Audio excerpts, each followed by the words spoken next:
समय बीतता गया और अब क्लार्क केंट युवा हो चुका था। उसकी शक्तियां और भी अधिक विकसित हो गई थीं। वह अब केवल तेज दौड़ने और भारी चीजें उठाने तक सीमित नहीं था। वह उड़ सकता था। उसकी आंखों से गर्मी की किरणें निकल सकती थीं और उसकी सुनने की शक्ति इतनी तेज थी कि वह मीलों दूर किसी की फुसफुसाहट भी सुन सकता था। लेकिन जितनी अधिक शक्तियां उसे मिलीं, उतनी ही अधिक जिम्मेदारी का एहसास हुआ। एक शाम क्लार्क अपने पिता जोनाथन केंट के साथ खेत में टहल रहा था। सूरज ढल रहा था और आसमान सुनहरी रोशनी से जगमगा रहा था। पिता, मैं सोच रहा हूं कि आगे क्या करूं, क्लार्क ने कहा। जोनाथन ने गहरी सांस ली और कहा, बेटा, जब से तुम इस दुनिया में आए हो, तुम्हारी जिंदगी अलग रही है। लेकिन अब तुम्हें तय करना होगा कि तुम इस शक्ति का क्या करोगे। क्या मुझे इसे छुपाकर रखना चाहिए? क्लार्क ने पूछा। नहीं, लेकिन तुम्हें यह भी समझना होगा कि दुनिया डरती है उन चीजों से जिन्हें वे नहीं समझते। तुम अलग हो और इसका मतलब है कि तुम्हें इस दुनिया में अपनी जगह खुद बनानी होगी, जोनाथन ने समझाया। क्लार्क समझ चुका था कि उसे आगे बढ़ना होगा। वह अब सिर्फ स्मॉलविल का एक साधारण युवक नहीं रह सकता था। मैं मेट्रोपोलिस जाना चाहता हूँ, उसने कहा। उसकी माँ मार्था केंट ने मुस्कुराते हुए कहा, अगर तुम वहां जा रहे हो, तो तुम्हें एक पहचान भी चाहिए होगी। उस रात मार्था ने एक नीला और लाल सूट तैयार किया, जिस पर एक बड़ा एस चिन्ह था। यह एस किस चीज का प्रतीक है? क्लार्क ने पूछा। यह सिर्फ एक अक्षर नहीं है, यह आशा का प्रतीक है, मार्था ने मुस्कुराते हुए कहा। और इसी के साथ क्लार्क केंट ने अपनी नई जिंदगी की ओर कदम बढ़ाया। मेट्रोपोलिस, यह शहर पूरी दुनिया में अपनी गगनचुंबी इमारतों, व्यस्त सड़कों और तेज रफ्तार जिंदगी के लिए मशहूर था। ये एक ऐसा शहर था जहां रोज कुछ नया होता था। क्लार्क पहली बार यहाँ आया था। उसे यह शहर अपने छोटे से गृहनगर स्मॉलविल से बहुत अलग लगा। यहाँ हर कोई जल्दी में था और कोई किसी की परवाह नहीं करता था। उसका पहला लक्ष्य था डेली प्लैनेट, मेट्रोपोलिस का सबसे प्रतिष्ठित अखबार। वह डेली प्लैनेट के कार्यालय पहुंचा और अपनी रिज्यूमे लेकर संपादक पेरी व्हाइट से मिलने गया। तो तुम एक पत्रकार बनना चाहते हो? पेरी ने पूछा।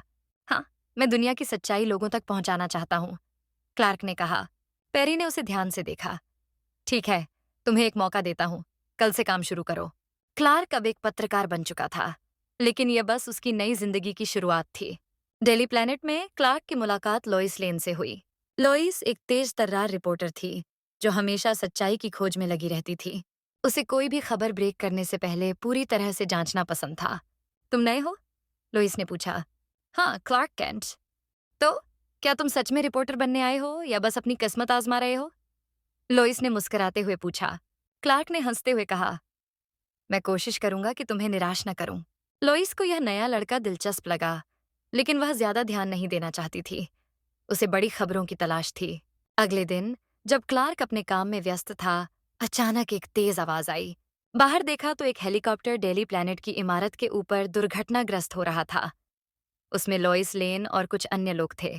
लोग चिल्ला रहे थे, लेकिन क्लार्क के पास कोई समय नहीं था। अब समय आ गया है, उसने सोचा।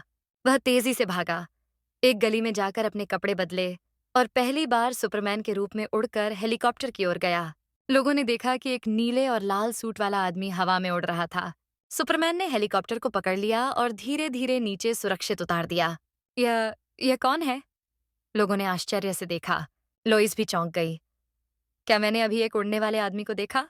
सुपरमैन ने उसे देखा और हल्की मुस्कान दी, फिर तेजी से उड़कर गायब हो गया। अब पूरे मेट्रोपोलिस में एक ही चर्चा थी। वह उड़ने वाला आदमी कौन था?